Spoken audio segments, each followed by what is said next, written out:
All right. Good morning, good afternoon, good day, wherever you are. I'm the Bull, and she is the Brit. Good day, and we're sir. here we are on episode 3, diving into different concepts, misnomers, and overall straightening out the spaghetti in your bowl when it comes out to marketing. And we're going to talk a little bit today, very specifically, about when you hear the term ROI in marketing. What does that actually mean, and how does that compare to value? So, Rebecca, flesh that out for me. I'm sure you've been hit 1,000 times with, well, Rebecca, how do I show ROI on this? Right. So I think that this is the most common topic that we go back and forth with business owners on because they want to know how much every hour is bringing in to the company. And that, of course, is extraordinarily valuable, but it doesn't always work out the way you think it does. So you could be chasing the wrong KPIs. You could be considering every lead as a sales lead when it actually went through the whole marketing funnel before it came to sales. So there's so much question on exactly where a lead came from and whether there's value to the social media post that you did about Puppy Day, or considering every lead as a sales lead when it actually went through the whole marketing funnel before it came to sales. So there's so much question on exactly where a lead came from and whether there's value to the social media post that you did about Puppy Day, or whether there was whether there's value to top of the funnel, middle of the funnel, bottom of the funnel. There's so many questions, and everybody wants to measure the same KPIs. If you're in healthcare staffing, or if you're in travel staffing, hospitality staffing, whatever you're in, you should not be tracking the same exact KPIs as everybody else. You're doing different business. But I think this is a big point, and I think that people need to really absorb this and think about it. When you think of ROI, it goes a little more succinctly with lead gen, and then value goes with marketing, which again, we on our first podcast, vlog, whatever you want to call us today, we talked about that marketing is the outreach and brand development, and it's long term, right? You know what Coke is. Coke has been built over time, right? Manpower has been built over time. Robert Half has been built over, I think, 1948. They've had the brand, right? And the brand is synonymous. The brand is a leveraging point of trust, recognition. They've built a certain level of that. Versus when you say ROI, Rebecca, what's my ROI on this email campaign? Or my ROI on these Google AdWords that I've spent? You're being more specific in a short period of time, trying to see what comes of something. So I really think that the importance for everybody out there is to really know the difference between my brand and the value the brand is bringing is a long-term commitment. An ROI is a measure of some short-term activity, strategy, tactics, right? Yeah. So, and it's bottom of the funnel stuff, but you can't get to the bottom of the funnel without going through the top of the funnel and the middle of the funnel. And the middle of the funnel, I might have said this in the last video, quietest place you'll ever be. People are looking to find more information about you. They might be clicking through to your website, but they have so many questions, and you should be answering those questions in social media, in email marketing, or whatever it is that you're doing, whatever element of marketing you're doing, you do have to tackle that middle of the funnel.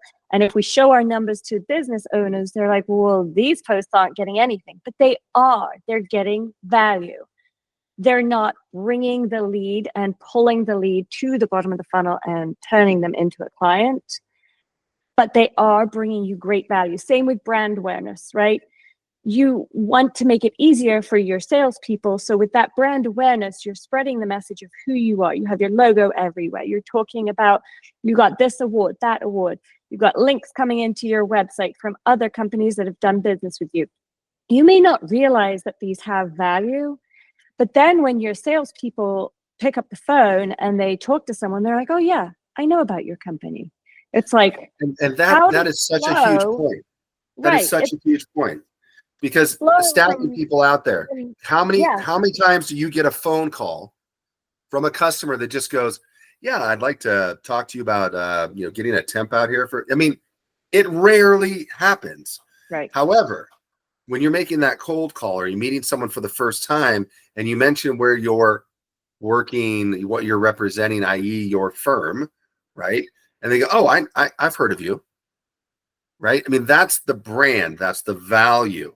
Lead gen is just, to Rebecca's point, it's down here and it's transactional based, right? So there is some sense that you could possibly get an ROI about it, but really the more important is what value has made them say, I've heard about you, I've seen you.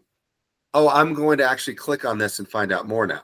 It's the slow burn, guys. It's the slow burn. You're not going to get this off of one post on Google in 1 month. I spent $2,000 on Google AdWords and I want 10 new customers. No, it's not happening. It's not. So to your point, I have so many things I want to say, and then let's see if my brain can harness them. To your point, when we post, just as an example, this goes for no matter what you're posting, where you're posting, whether you're doing a Google ad or a LinkedIn post, but I'm just going to use LinkedIn post as an example. When we post something to a specific client, we go ahead and we set the bar for them. Like we lay down different elements that once we post on their account, they're like, who is this person? They click through to find out who you are.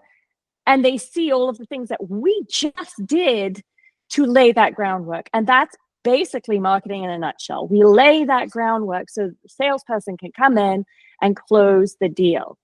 And so when you are looking at top of the funnel, that's where most of our time is spent. 50% of our marketing is top of the funnel. We're doing that brand awareness, we're getting awards that are not bringing in clients directly, but they are bringing in people to find out more about you. And when you're looking at, okay, I'm looking at social media followers. This week on LinkedIn, we gained 9,000 followers. Fantastic. We have so many people looking at our stuff. That's great. Who are they? Yeah, are they the right people? Doesn't matter. If that's what you're tracking, it's not the right number. But it could be the right number for you. Every single business is going to be different. You should not be tracking the same thing as business A, B, if you're business C. So I think just to recalibrate that. So as an executive partnering with your CMO or your outsourced or fractional CMO or whatever you're doing, we have to think about what are the outcomes that we're trying to achieve, and how do we over time discern that into value versus ROI, and without the proper expertise, strategy and expertise, you could be tracking the wrong thing that's not getting you what you're looking for. Right. Collaboration and communication, but also driving that down to really what the outcomes are you're trying to see happen, whether it's I need a specific market targeted, I need a specific vertical targeted, how are we doing this and what are the outcomes that we're trying to achieve, right? So the brand as a whole is the long-term slow burn of value that supports everything else that you're trying to do. Mm-hmm. This is not the sexy side. The top is the sexy side. The middle is not sexy. Yeah, and it's this is the part I think people get lost in. Like, I've got to do this for 8, 12, 16, 24 months to going. Build longer, forever. Right? It's your brand is the life of what your business is. It's the trust of it. And don't miscue or misperceive the difference between the lead gen tactical and the long-term brand. That's a key point to take away. And there's dollars attached to each of it. And I think maybe wrapping it up from today, Rebecca, when you think about the dollars, because ROI value, and our last vlog was specifically about how much should we be spending.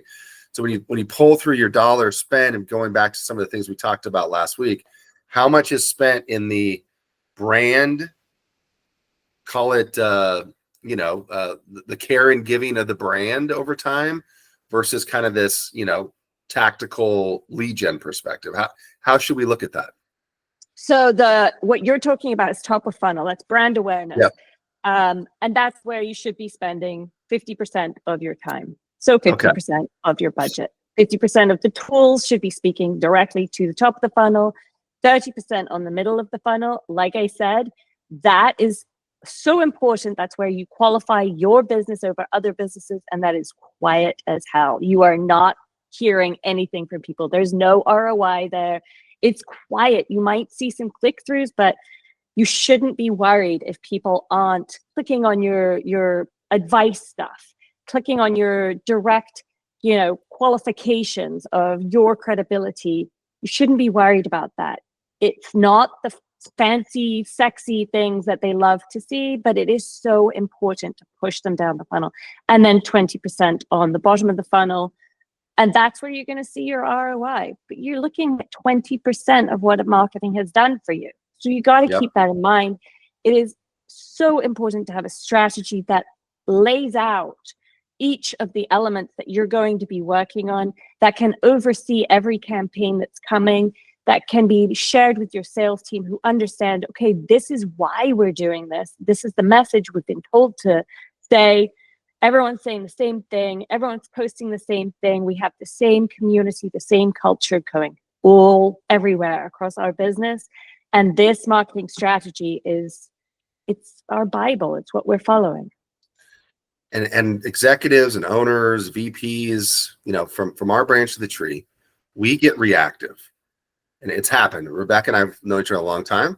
I can tell you, I have made the phone call, and I'm sure everyone here has as well, going, okay, we need this. We need, like, we're gonna spend the money. Like, screw it. Fucking spend the money. Like, we need to get the top, yeah, blah, blah, blah. I need candidates. I need new clients, but, you know, and then Rebecca, next week, let's do something different. yes. And all of a sudden it's like you're throwing the spaghetti in. And Right. and the biggest problem with that, and it's taken me a long time to learn this, and Rebecca has helped guide me through the process over almost 20 years now, or whatever it is that the consistent and persistent effort wins the race. You can't sawtooth it. I'm going to go spend a shit ton of money and do this, and then I forgot about all of this, and it never evens out and has the slow rise over time. Climbing the hill of marbles, throwing your money at something, having it go away 30 days later, it doesn't work, guys. You have to have a strategy, and you have to stick to it. Avoid the reactive, oh shit, we've got 800 job orders, we got to throw our money over here now, and then you don't pay any attention to your client prospecting because you just went all over here. It's like a little kid's soccer game. You kick the ball over It's here. like the stock market. Yeah, it's like the stock market too. It's like, oh, this person sold, I got to sell. I should buy. I should. And then, like right now, where we are today, it's all over the place, and people are talking about it non-stop. And it's the same with marketing. You have to avoid the volatility. Right. Long term. You're looking at a long-term plan. Build the plan. Stay with the plan. Stay the course, my friends. I'm the Bull. I'm the Brit. Stay the course. Value versus lead gen. We'll see you next week. Bye for now.